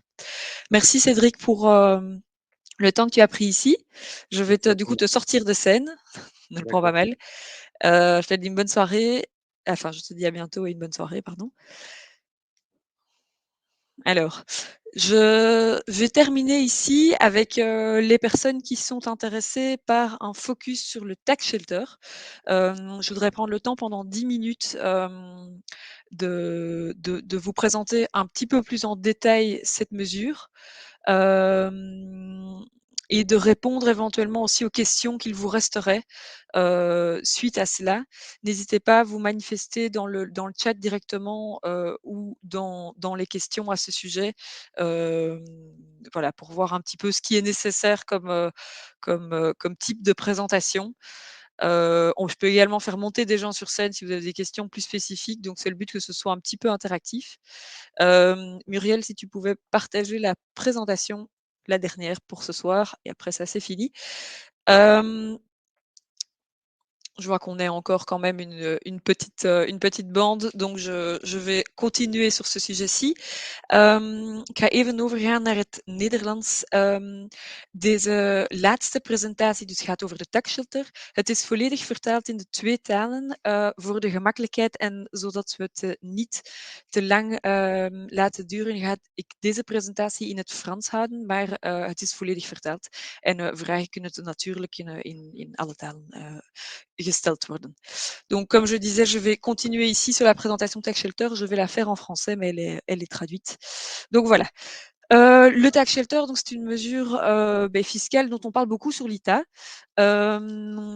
c'est une réduction d'impôt de 45%, 30% ou 25% du montant investi. On l'appelle soit tax shelter startup, soit tax shelter scale-up. Donc attention, ce n'est pas le tax shelter pour les productions audiovisuelles et scéniques. Ça nous vient parfois comme question. Il s'agit ici du startup scale-up qui s'adresse du coup aux personnes physiques uniquement qui sont résidentes fiscales belges. Ça exclut du coup d'office les entreprises, les sociétés, donc les personnes qui souhaitent investir en tant que personne morale. C'est important de savoir que c'est une mesure qui a été mise en place pour inciter les citoyens à soutenir le développement de petites sociétés belges qui sont débutantes ou en croissance et qui ont plus du mal à accéder à un financement. Donc, on est dans ce qu'on appelle du capital à risque. Étant donné qu'on est sur des jeunes entreprises qui débutent, qui font face du coup à toute une série d'écueils évidemment qui se présentent. Il y a 3 types de taux, comme je le disais, je vais y revenir dans un instant, 25, 30 et 45%. Alors, c'est un petit peu petit, c'est un peu plus petit que ce que j'avais prévu. Ce que je vous ai condensé ici dans les 2 prochains slides est un résumé de ce que vous trouverez dans la circulaire très bien faite, la FAQ du SPF Finance. Donc si vous perdez le fil ici, vous pouvez tout retrouver également dans cette circulaire. Alors, en termes de conditions concernant les entreprises, d'abord par rapport au tax shelter start-up, qui donc est de 45 ou de 30%. C'est important de savoir qu'on est fait face ici à des entreprises qui ont moins de 4 ans. Ça, c'est une première chose et qui peuvent lever avec bénéfice de tax shelter jusque 500 000 €. Ce sont des entreprises qui sont des petites, qui répondent à la définition de petites sociétés ou de micro-sociétés. C'est ce qui va déterminer si on est dans un tax shelter 30 ou 45, micro étant 45% et petite société étant 30%. Ce qui les différencie, c'est surtout des conditions de TP, de CA ou de bilan dans lesquelles elles doivent rentrer. Ce qui est également important à savoir, c'est que l'entreprise ne peut pas avoir un investisseur qui détient, suite à l'augmentation de capital, plus de 30% de son capital post-augmentation. C'est un calcul à faire parfois pour certains. Et enfin, les entreprises qui sont soit des sociétés immobilières, de gestion, de financement, de trésorerie, ne sont pas d'entreprises qui peuvent bénéficier du tax shelter. Ce n'est jamais le cas sur l'ITA, mais c'est toujours bon à savoir. La grosse différence du coup avec le tax shelter 25%, c'est qu'ici on est sur des entreprises qui sont en croissance, donc en essence qui sont déjà un peu plus vieilles. Elles ont entre 5 et 10 ans après leur constitution. Elles peuvent lever jusqu'à 1 million avec bénéfice du tax shelter. Ce montant d'1 million comprend l'éventuelle levée de fonds avec bénéfice du tax shelter start-up. Ça, c'est important. Ce sont des petites sociétés. Elles répondent du coup aussi à des conditions de TP, de CA et du bilan. Et il y a 2 conditions supplémentaires qui sont importantes à prendre en compte et que nous vérifions du coup. Pour qu'une entreprise rentre dans cette catégorie, il faut que pendant les 2 exercices précédents, elle ait connu une croissance de 10%, soit en nombre de TP ou bien de chiffre d'affaires, donc sur les 2 exercices précédents. Et dans les 12 mois, donc dans les 1 an suivant la levée de fonds, l'entreprise doit occuper au moins 10 équivalents temps plein. Et donc c'est également une condition à vérifier. Alors je vais voir s'il y a déjà éventuellement une question. Thomas Guyot, je répondrai à votre question dans un instant. Je l'ai bien vu. Alors. Pour l'investisseur, il y a un petit peu moins de conditions. Alors tout d'abord, comme je disais, c'est très important que vous soyez une personne physique, pas une société. Vous pouvez investir jusqu'à 100 000 € sur une année. pour une personne. Donc, si votre conjoint, votre cohabitant légal veut également investir en tax shelter, c'est une autre poche de 100 000 € qui s'ouvre. Ça vaut pour tout type de tax shelter, donc tant 25 que 45 que 30%. Donc, c'est à vous de décider où vous mettez votre argent, mais le tout s'accumule. Comme je le disais là tantôt, une des conditions les plus importantes est que vous devez rester pendant 4 ans au capital de l'entreprise. Et une personne qui est de manière directe ou indirecte dirigeante ou gérant de l'entreprise ne peut pas bénéficier du tax shelter. Logiquement, le fisc, évidemment, a décidé qu'un dirigeant d'entreprise n'avait pas besoin d'un incitant pour investir dans sa propre entreprise. Erik Rombout, ik zou het moeten bekijken. Ik ben niet zeker of uw vrouw of broer bedrijfsleider zou mogen zijn. Dat is een goede vraag, maar ik zou het moeten bekijken en ik zal daarop daarna antwoorden. Donc la question d'Eric ici est de savoir si éventuellement quelqu'un de votre famille peut être dirigeant d'entreprise. Je ne suis plus sûre comme ça. Donc ça, c'est quelque chose qu'il faudrait vérifier. Je vais voir si je trouve la réponse d'ici à ce qu'on se quitte. J'y reviens éventuellement. Donc pour vous donner rapidement un exemple, si vous investissez donc 1 000 €, vous aurez 450 € de réduction d'impôt. C'est une réduction d'impôt et non pas un crédit d'impôt, c'est important à le savoir. Donc vous devez avoir suffisamment d'impôts à payer pour pouvoir bénéficier de cette réduction d'impôt. Je ne sais pas pourquoi les slides n'arrêtent pas de bouger. Voilà. Excusez-moi, j'ai perdu le fil. Alors,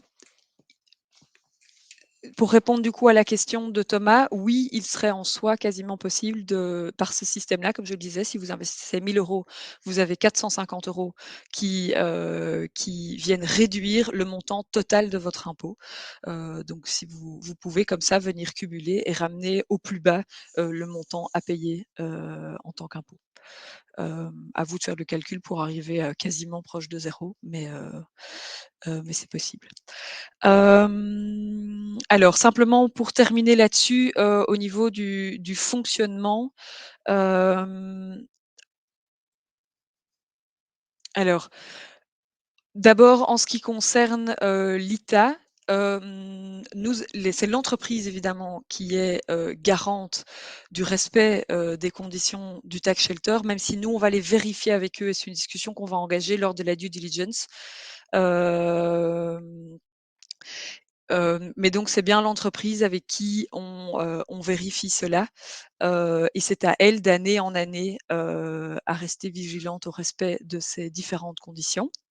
Ce qui est important à dire également, c'est que puisqu'on est dans un investissement qui est un capital à risque, c'est important de savoir que nous, dans le cadre de notre due diligence, on vérifiera et on fera également attention du coup à tout ce qui est la structure du financement global de cette entreprise pour venir justement clarifier au maximum la structure et limiter le risque. Donc on va s'assurer dans le cadre de notre due diligence aussi des autres acteurs qui se trouvent autour de la table.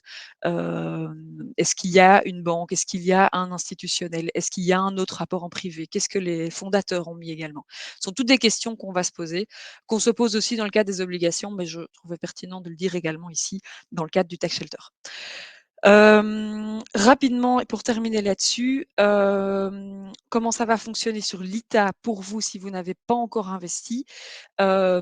Concrètement, l'ITA a l'obligation, et on le fait évidemment, d'émettre les attestations nominatives pour les investissements en tax shelter. On les transmet au fisc chaque année post-investissement. Donc, si vous investissez en 2022, typiquement maintenant, nous allons émettre et envoyer les attestations fiscales début 2023 dans le système du fisc. On va tout encoder. Ça doit être fait au maximum pour le 31 mars 2023. Et donc, le fisc reçoit tout et vous avez accès également à votre attestation fiscale sur votre compte en ligne. Je vais vous montrer ça dans un instant. Et vous pouvez la télécharger également. Il y a 2 types d'attestations en fonction du moment où vous vous trouvez. Comme je vous l'ai dit il y a un instant, vous devez rester pendant 4 ans au capital de l'entreprise. Ces 4 ans, représentent 2 types d'attestations différentes. Vous avez une attestation l'année de l'investissement, donc pour 2022, vous la recevez en 2023, attestation qui prouve bien que vous avez investi. Cette attestation-là, vous devez la télécharger et vous devez l'annexer à votre déclaration d'impôt. Donc je souligne bien cette question-ci qui est importante. Vous avez une attestation à annexer à votre déclaration d'impôt. Vérifiez bien également les montants qui ont été encodés automatiquement par le fisc. C'est un petit tip au cas où. Et alors, vous avez une attestation également dans les années qui suivent, donc les années 3, 4, 2, 3 et 4, pardon, qui, elles, simplement vont attester du respect des conditions de la part de l'entreprise et de votre part également. Donc, que vous avez toujours bien, que vous n'avez pas cédé les parts auxquelles vous avez souscrites. Et alors, cette attestation-là, vous ne devez pas la joindre, vous devez simplement la conserver. Si jamais le fisc vous la demande, vous lui donnez, mais vous ne devez rien faire d'autre. Donc voilà. Donc très concrètement et pour terminer là-dessus, j'espère que c'est visible ici et je prends les questions ensuite. Ceci est donc un tableau de bord en tant qu'investisseur. Je l'ai pris en français. C'est tout à fait le même évidemment en néerlandais. Comment trouver vos attestations? Vous allez sur Mon compte. Vous cliquez donc ici Mon compte, vous allez voir Mes investissements, ce que vous retrouvez ici également tout à fait à gauche. Dans Mes investissements, vous avez des lignes en fonction de votre investissement. Vous allez au bout de cette ligne à droite, ce qui est entouré, les 3 petits points qui sont entourés en orange. Vous cliquez là-dessus, vous voyez Attestation fiscale. L'attestation fiscale, ça correspond à l'attestation de la première année dont je vous parlais, donc que vous allez recevoir en 2023. Celle-là, vous l'annexez à votre déclaration d'impôt. Et alors, les attestations qui vont suivre les années d'après s'appelleront état individuel de souscription, individuele inschrijvingsstatus in het Nederlands. Elles se trouveront juste en dessous de la mention attestation fiscale. Et celle-là, du coup, comme je le disais, vous la conservez pour votre propre administration, votre propre, oui, au sein de votre propre administration, c'est comme ça qu'on dit.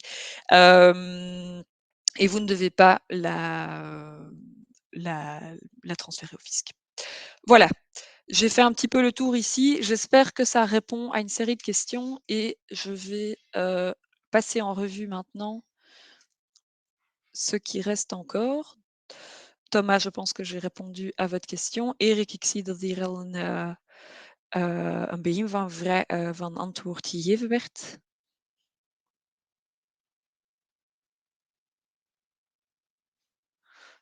Dus ja, ik denk dat uw vrouw of broer wel bedrijfsleider mag zijn. En ik zal het zeker nog eens nakijken in de circulaire. Want het was voor mij ook niet zo duidelijk. Alors, Jean-Marie avait une question. Le dirigeant d'entreprise est la personne qui est nommée, pour moi, qui est nommée en tant que gérant.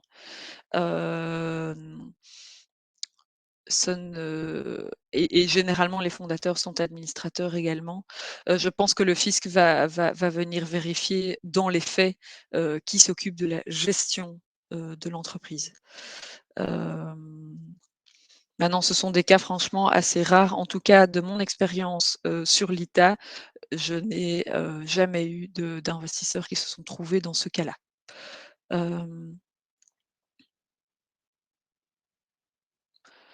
Dus Ludo heeft een vraag.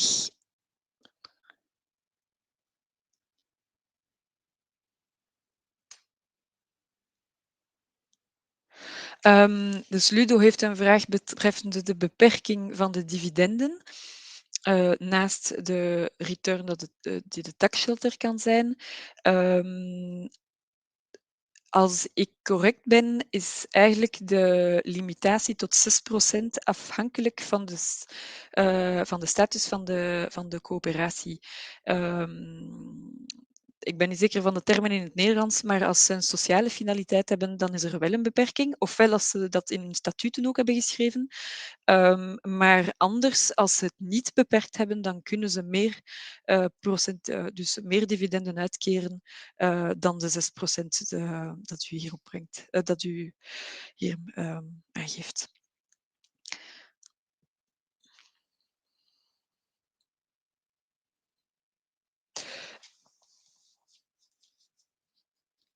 Oui, je vais simplement rebondir sur la réaction de Michel. Effectivement, normalement, les attestations doivent se retrouver directement dans votre espace MyMinFin. Maintenant, le système par lequel le fisc fonctionne depuis l'année passée est donc un système qui se rode depuis l'année passée. Je préfère vous indiquer de télécharger cette attestation et de la voir et d'éventuellement l'annexer si vous ne l'y retrouvez pas, parce qu'on a beau passer toutes les informations au SPF Finance avec tous les montants corrects, etc., il est déjà arrivé que les investisseurs nous reviennent en disant que ce qui apparaît chez eux est différent. Donc je préfère prévenir plutôt que guérir et de vous dire de télécharger ces attestations. Oui, le tax shelter, si ce n'est pas suffisamment clair, effectivement, est une mesure uniquement pour des investissements en capital. Donc, c'est souscrire, à des parts nouvelles, avec une souscription et une libération immédiate. Donc, ça ne vaut que pour de l'equity.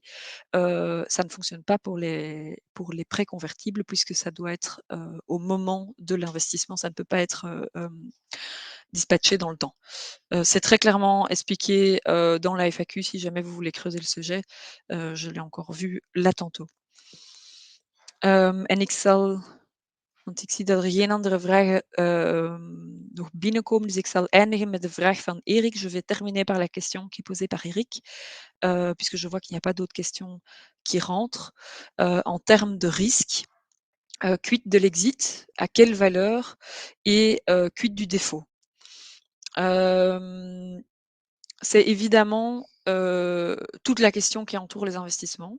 Le risque qui est présent pour tous les investissements que vous pourriez faire. Et c'est la raison pour laquelle j'ai encore mis l'accent sur le fait qu'ici, le tax shelter s'adresse à du capital à risque, puisqu'effectivement, vous êtes avec des jeunes entreprises.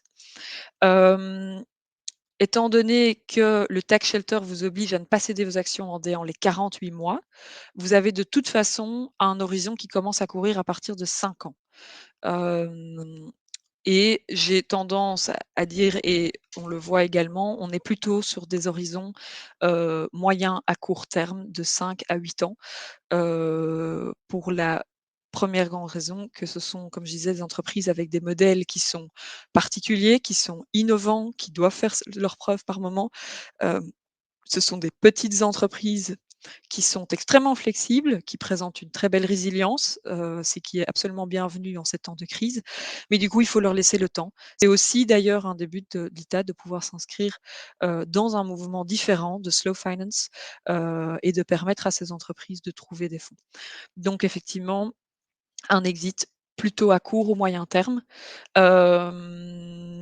La valeur dépendra un petit peu aussi évidemment du modèle de l'entreprise, mais aussi de son statut juridique et de ses choix. Certains décideront d'aller vers des dividendes, d'autres pas. Donc franchement, la valeur, ça, je ne sais pas vous donner de réponse comme ça toute faite, ça dépend totalement et trop de l'entreprise. Et oui, il y a un risque de défaut, même s'il n'est pas élevé sur l'ITA actuellement. Maintenant, on a un portefeuille qui est en perpétuelle évolution et on a une activité ici en Belgique depuis 5 ans. Donc, on doit encore voir venir une série de choses, mais il y a toujours évidemment un risque de défaut. Pour prévenir ceci, j'ajouterais 2 choses quand même importantes. Tout d'abord, l'importance de la due diligence qui est menée par l'ITA en amont. Donc, tous les projets que vous retrouvez sur la plateforme ont fait l'objet d'une analyse complète par notre analyste et ont été challengés tant en interne que par un comité externe à l'ITA avant d'entrer en levée de fonds.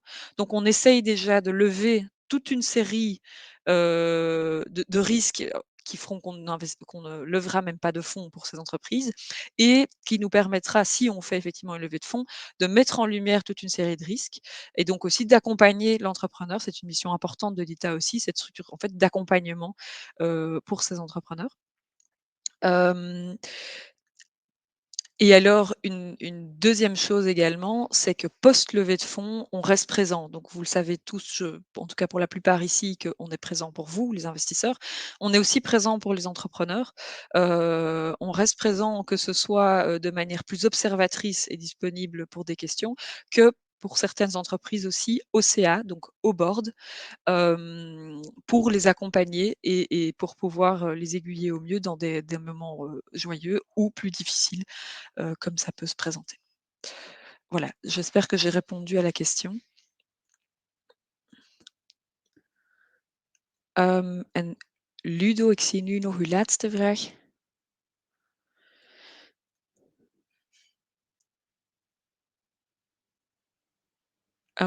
Ik ben niet zeker dat ik uw vraag volledig begrijp. Ik stel u misschien voor om daarover verder om dit samen te bespreken daarna. Omdat het hier niet voor mij compleet duidelijk is en ik zie dat het al 7:20 is.